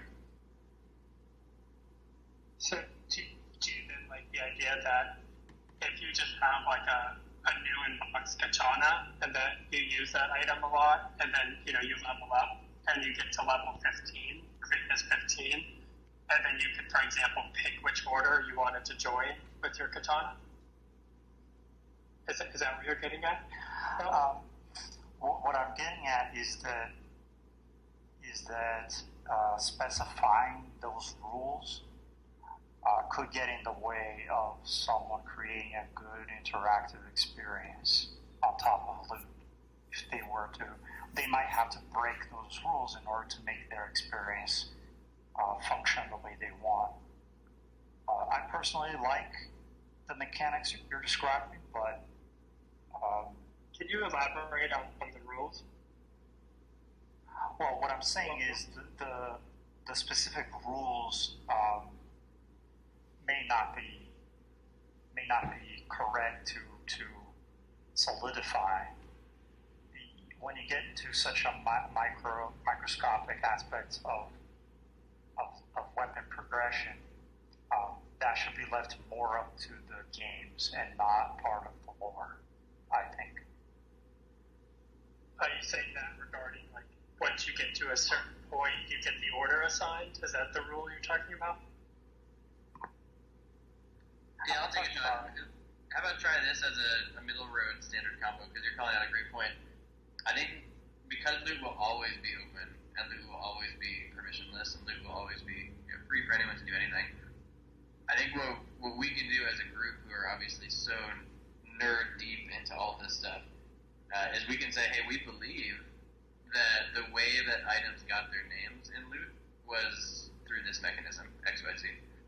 And then I think that creates an invitation for another game developer to say, I see that, but I actually think I believe something different, and I'm going to build a game built off of an intentional departure from what other folks might believe. And that's totally okay and totally good, and that kind of diversity of interpretations might actually be really good for us. But I think intentionality will end up being a really strong currency here, that if folks just sort of randomly look at the words and kind of randomly make games using those words, I don't think they'll be as compelling as if they sort of think deeply about, like, what are the meanings of these words? What are the meanings of, what's the meaning of loot? What's the meaning of this contract? How does there is a mechanism in the contract by which items get names that's on chain, that's in the contract. So I think it's really helpful to have a lot of intentionality and frameworks for people to look at. And then I think Loot Hero might have mentioned this. It's so that people can look at them and say, I like that, I want to run with that chain of stories. Or, you know what, I want to rewind back to a fork in the road that I wasn't really a big fan of, and I'm going to take the other fork in the road, and I'm going to go build a story chain off of that fork. So anyway, the TLDR, what I'm trying to say here is I think a lot of intentionality, and that just because we as a group sort of, for the moment, say, hey, A or B to Loot Hero's question, doesn't preclude anyone else from doing B, but it presents a really nice fork to allow people to choose to go A or go B. Yeah, I think J Numbers has been doing a really good job with those questions at kind of defining those forks in the road to figure out where most of us feel compelled. Because I think with some of the artwork, it may be a little bit easier to see, like, Conway's graphics for the order symbols and say, wow, I really love those, and I don't like this other one as much. With the lore, I think it's a little bit hard. I mean, I guess you just have to write these, like, almost like a short story, just going through kind of one structure, and then, like, if we could get this up on Loot Watcher, for example, or maybe it's better to do it as a tree, actually, kind of like J Numbers is doing. It's like the same technique, but instead of being in Divine Dow, it's actually up on Loot Watcher, just like the graphics. It's up there that just says, were the weapons created with their current power, or was that power earned through time, right? And everyone can just over time continue to vote, and that kind of points a direction for future people to build off of, and then we can keep exploring those trails further and further. But just like with the artwork, anybody who wants to build can choose whatever path they want, but at least they have the information, the knowledge of, well, this is what most people feel compelled to think, and they can make their choice based on that data if they want to.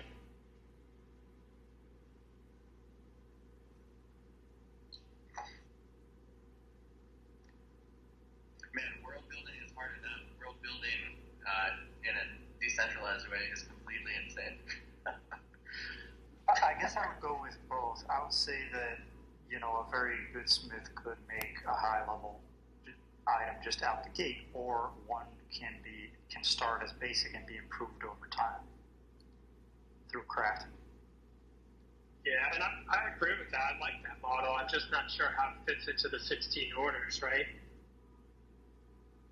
Did the Order of Power make those weapons? Because some people feel compelled, and I like that in certain ways, that just to think that there's these certain 16 orders, and if you make katana giants, it's because the giants are the ones that made that item. I think both. I think that also applies to the order. So, a giant smith could make straight away, a hammer, or a generic hammer could come in and add the giant icon to it and do the ritual or whatever that clan does, and adopt the item. I think for me, where that breaks down though is like the contract assigns the order at a certain greatness. So I do feel compelled to respect that, to think that you couldn't just take a greatness 10 katana and just put a stamp on it and turn it into a katana of power. It does need to meet some minimum criteria in order to become assigned to an order. And so that's the only thing that kind of prevents me from, or I guess that pulls me to thinking about these items, even in the current loot bags that don't have an order, that maybe if someone decided to take that greatness 10 katana and start using it in some way, that it could become a greatness 15 katana, at which point the loot contract would assign an order to it. So I think the loot exchange team, when they brought the greatness values out, to me that was one of the big revelations, just like the item class rates, the classes and the item rates. I think that was just as big to me, because you start to see these bags and you think, well, these greatness 20 items that have the +1, the order, the name prefix, they're really cool, but there's nothing to say that a greatness 1 katana over time couldn't earn all of those, all of those same titles. So that's where it's just hard for me to think about someone just making it out of the gate, because it seems like it's just more locked in. I could just make a greatness 20 and it just kind of skips all of that. I think one of the other compelling arguments was the orders are actually enchantments. So in that sense, you could enchant it and it would get that, or greater. Yeah. I'll make a meta comment to try to synthesize all this back together.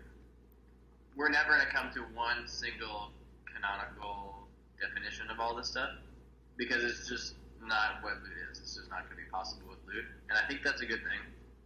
The lore I would throw on top of this that I think helps us synthesize this is the following. We all found loot on August 28th, whatever that is, August 29th maybe.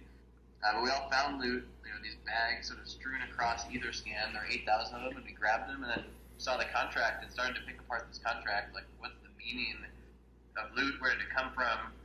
And the contract is almost like a Rosetta Stone in some ways, that it has some meaning inside it, but it doesn't have every answer to every question. And in some ways, we'll never know all the answers to all the questions. We do have some things that are unquestionable in the contract, and I think we should probably respect those things. Greatness, and the item rankings, and the classes, and the 16 orders, and the rest of that is in the contract. But part of what we're doing as a group is actually discovering our own history, and also designing our own future.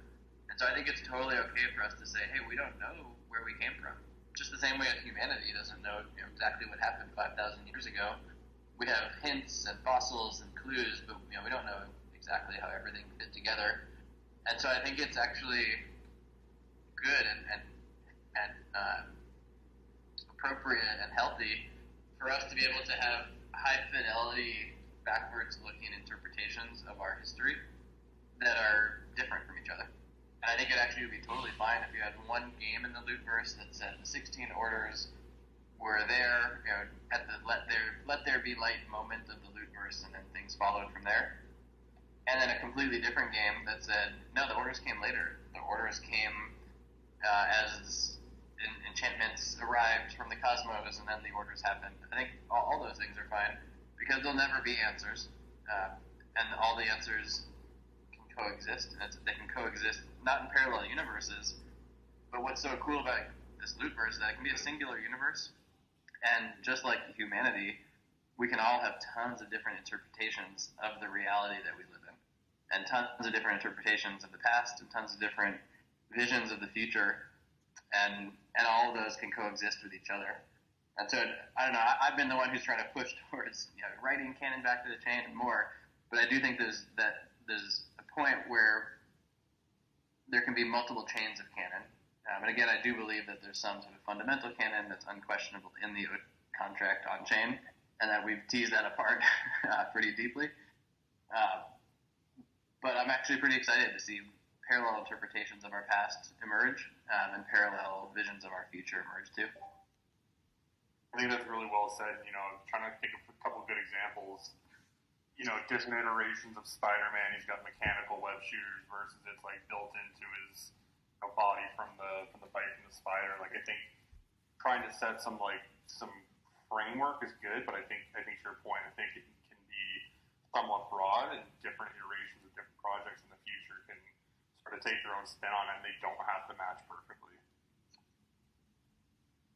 Star Wars is a cool example. I always come back to Star Wars. I'm not even a huge Star Wars geek, but it's like so global now and over so many decades that if you think about the timeline of Star Wars, I don't know how much time Star Wars has spanned, maybe 100 generations or 10,000 years or something. But if you went 100,000 years before all the Star Wars movies, or 1,000,000 years into the future, there still would be a couple things that are canonical Star Wars, but the amount of infinite branches completely open up. And that's kind of like what Loot is. We know what 828, 2021 is, and we also do know some of the major derivative projects that have been built around the Lootverse that have brought light to it. But the future is infinite, and the past can also be similarly infinite. And so I think we have an opportunity to embrace the canon that's on chain, but then also encourage really high fidelity. That was the word I used before. I'll say it again. Really intentional interpretations of canon. I think one place that Loot will fall down is just randomness. At the beginning of Loot, in the first couple of days of the chaos, there were a lot of people who forked Loot and then made just random, silly, thoughtless Loot copies, and that was funny and fine before we knew it was happening. But I think the thoughtfulness and the intentionality and the purposefulness, or whatever other thesaurus word I can come up with for intentional, the intentionality is what's going to really drive Loot, both in our excavation of our history of where Loot came from, and also our vision of where Loot's going to go in the future, both in reality but also in the kind of metaphorical, lore-driven meta timeline of Loot. Super cool conversation today. We, like always, are 2 hours in and still on this phone call. Hey, so any chance I can show a Andrew, I know you had to jump in a few. Loot Hero or Foolish or others or anybody else who's on here. Anything more you want to share about the orders, about lore, about this general meta conversation or specifics? Like DHAM, I know you've built some really cool stuff around higher fidelity content lately. Anyone else want to just chime in before we wrap? Hey, Tim Schultz, can you hear me? I can hear you. Okay. Oh, okay, great. So it's okay with you guys. I'll just take a minute or so to show a small Loot-wide project. Stop me if Loot Hero already got to this, but Loot Hero and I are starting a weekly Twitter Spaces for Loot Dorks, basically. So it's just basically a weekly space for the Loot adjacent communities, sort of like a nerd water cooler. So topics to cover would be recap of this, the latest town square, and nerd discussions of Loot lore, so including our visions for it, our governance, best to utilize the growing loot economy to support the telling of the story. And then, the broader loot ecosystem, so including happenings in the various loot sub-communities, like the latest realms or rings drop, or the latest things happening in the Divine City or with Adventure Gold. It would also be really cool to do interviews with loot project teams. So, if you want to do like a Q&A with, say, Tim Shell or Non-Cat or the Banners team, and this would be a great place to do it if we can convince them to be pestered by members of the community. And then, since this is a space for dorks, also discussions of our favorite fantasy and adventure stories, how they influence our views on the loot story and what we love about them. We're working through the final details around an ideal time slot, and we're in touch with other members of the community who may want to join as co-hosts. But we're planning to start in the next several days.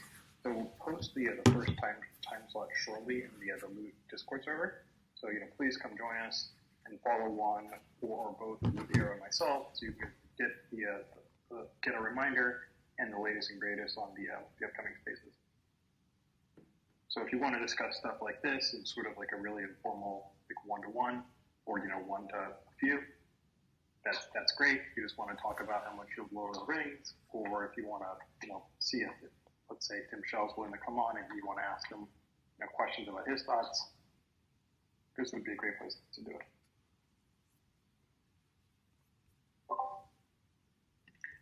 Really great idea, J Numbers. I would also, just as a side note, a parallel comment, would love to have you publicize some of that output of your questions and answers that you've been doing in the Divine City. It's really powerful stuff, and it's like a simpler version, I guess, of some of what we talked about today related to Loot Watcher or a snapshot fork or community-generated lore. It'd be awesome to publish that in a format that people can digest it. Yeah, we'll do it. Sounds great. Hey guys, it's Dion. I just wanted to tell thanks for all the presentations. Over at Rome's, we're actually designing continents, and we're trying to divide it so that each order has a continent. But the overall structure of the continents is still an open issue. So if there are any ideas, it should be like a vortex in the middle, or by now just some kind of spiral. But yeah, hop over to the realms if you want to give some input, or I'm really open for ideas. Do you want to share some of that cool stuff you made lately? Maybe just a nice end cap to this discussion today. I don't know if you have it available on your computer to pull it up quickly, but it looks really cool.